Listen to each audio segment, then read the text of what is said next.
Hey guys, welcome back to LifeUpEducationTV. Today, once again, we're back with Alex right here and Thomas. Can you come a little bit closer? And then come closer, Get in the Alex. frame. okay, so today I wanted to interview these two creatives, how to become creative. So let's introduce each other. Okay, so why are you creative? Well, I work in advertisement. I've been working in advertisement for a long time. And before that, I was doing theater acting and stuff. Yes, super creative person.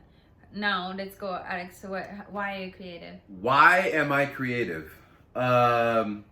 Because I hang around a lot of creative people and it's infectious.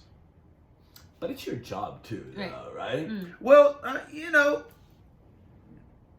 not necessarily. There are not creative actors as well. You will do better if you're creative. But yeah, I guess hanging around creative people, working on different projects, it helps to just naturally expand my repertoire, my mental repertoire. And I think he's being shy. He is a creator. You know how much it takes to create a character? It takes so much creativity. He's being shy. He's super creative. Okay. Yes, he acts, he voice acts, he models. Like, that's a super creative for me. I can't do that. So let's dive right on to today's topic. Okay, where do you guys get your creative inspiration? Like, what does it take for non-creative person to be creative? I mean, I don't know if it's an even thing, but how do you find inspiration? Let's start with Thomas this time. I had actually one pretty good explanation that I learned in theater school. Okay. And this is the explanation that I got from my teacher in theater school. So he explained that when we're kids, we're always told, no, don't do this, don't do that, like, don't do many things, you know? And what happens is when you socialize, meaning when you grow up, you have had so many no's in your lives. And we call them in theater school, we call them mental blocks. And these mental blocks, they keep you from thinking things. And I think you know as well, like, what I'm talking about when it comes to improv. You know, for example, if I gave Alex a pen and told Alex that it was a fork, what would you do with it, Alex? Well, I think I would maybe eat some steak. You see what I mean? It doesn't block him from being a fork. He would maybe use it as a fork or do something with it as a fork rather than then saying, hey, well, this isn't a fork, this is a pen. What are you doing? Stupid. You know? Yeah, exactly. So I think this is one of the things where if you unblock your mind, you get like super creative. But isn't it also kind of refer a little bit to like you being uncomfortable, like challenging your uncomfortability a little bit? I think that's part of it. Creativity, right? Yeah, because if you're shy or you're afraid of putting yourself out there, then that's going to be a hindrance. It's going to be a block for you, a mental block and also a physical block, because it's like some people get nervous and they just freeze. You know what I mean? So that's definitely part of it. Yeah. So to summarize your point is that basically in order for someone to be creative, you have to unblock yourself. you have to unblock yourself. But you know, here's another thing, like, you know,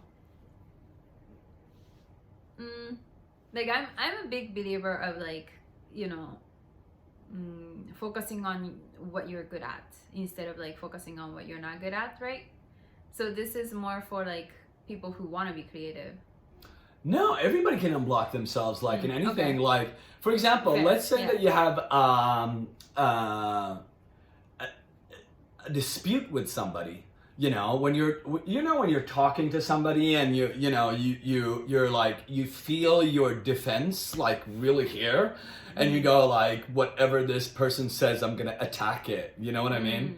That's like a block right there. That in itself is a block. You can't even accept that the person is going to say something to you. You're not open. Yeah, you're not even open to that. So, and this is one thing that I think, though, you truly own your own mind and not to forget that, and you know what happens outside of you, whether you let that affect you or not in a situation like that. So for example, if the person says something and you feel your defense, and then you kind of like stop yourself from the defense and you go like, okay, this is not going to hurt me, whatever this person says, I'm going to be okay with it, go for it, give me your worst, you know. And the person just gives you their worst, like they say what they want to say, and then you kind of like listen.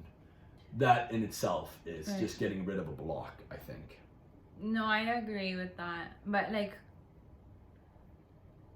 is it okay that people do that? Like blocking your mind? Is it inconvenient if someone decides to do that? It's not productive. No, it's not productive. Yeah, you're right about that. But I don't know. Like there was this thing that made me unblock really much in theater school, actually. And it was this game, very much like the pen and the fork. It was like when you have a friend and you give it, like you have a friend and then you have something, and then you ask your friend to take that thing and give it to you and ask you, what is this? And if it's a glass of water, the first thing you'll answer is like, it's a glass of water. And then you ask them to do it over and over again, like 100 times. And you'll say a glass of water, and then your mind gets bored of saying a glass of water all the time, so it will start coming up with different things to say. It will start saying a half full glass of water. It will say a glass of liquid, a glass. It's a glass container full of hydrogen and oxygen molecules. Yes, exactly. H2O. Yeah, exactly. And they're very fluid. Yeah. Liquid state. Yeah. And sooner or later, you'll get to a glass of poison. And then you'll get to a glass of beer, or alcohol, vodka, whatever it is. And then that's when your mind starts pretending. And that's the unblocking of the mind. I see. You know, I want to get to Alex real quick, but there's something that I want to explore of what you're being saying. Knowing you, it's so intriguing for me that like you're so playful all the time. Like, you know, one thing I notice about you is probably because you have like a really high skill in mental like unblocking. I feel like, so for example, when people get defensive, including myself, he's so good at like not being so egoistic about like his need. He's so fluid in that sense, like in his communication style. He's so good at making the other person feel better, so that this person Let me fix my hair when she's saying these things. Whatever this person needs to say. Thank you. Like what's your secret? Like how do you do that? Like when the person is so defensive, how can you just be like, oh, I'm sorry, I'm the one who's stupid, let's hear what you need to say, or you know, something like that. Like you do that. I think you're so playful in that way that makes the other person. I think it comes down to need. I'm in a place where I don't need anything from anyone, and I don't need that person to agree with me. I don't need that person to say this or that. Like it doesn't really matter. Like I don't need an acknowledgement from anyone. And I wasn't there before. I was super defensive, actually. Yeah, I used to be super defensive. But then, you know, when you have, you stop needing.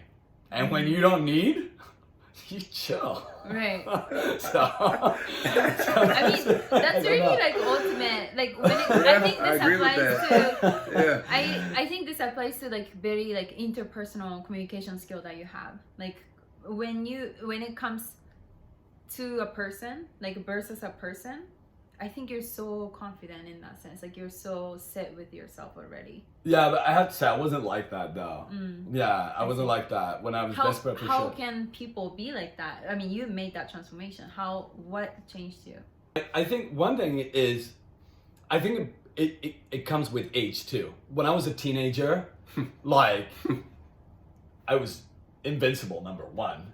Number two, I was always right. Like, right? Like, how can I not be right? Like, this is my life. Don't you know who I am? Yeah, exactly. Like, my life is all about me. Me. And I think when you get older, you just like kind of go like, oh shit, these relationships, they have a lot of value. Maybe I need to look at myself and think, how can I keep them? Empathy. Yeah, Empathy, right? Exactly. And that comes in a while, because when you're younger, like, getting relationships is so easy. You just go to school, show up, you're good. You know, I'm here. Yeah, exactly. And you don't really care about if you keep them or not. You're just like having them, you know, and new opportunities come every day. So that's the thing.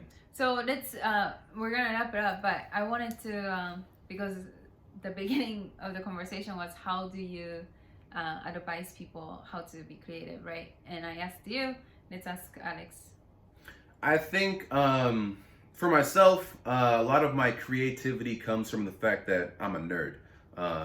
I grew up playing video games, reading comics, watching cartoons, watching anime, reading fantasy books, and you know that really impacts your mind. Like you can just go to that place and you just have these nerdish ideas, and I think that helps in general with just, you know, and I listened to hip hop my whole life, and you know, when you listen to how these people craft these words together, it's very impressive and it's very high level shit. And being exposed to that, you know, just creative media my whole life since I was a kid has just, you know, helped how my brain developed over the years. And I think that's where a lot of my stuff comes from. And as I said, I'm surrounded with creative people as well. And, you know, you tend to adopt some of the characteristics of those who you surround yourself with. So I think it's a combination of those things in large. Interesting. Well, thank you very much, everyone. And thank you very much for you guys also for watching. I'll see you guys in the next video.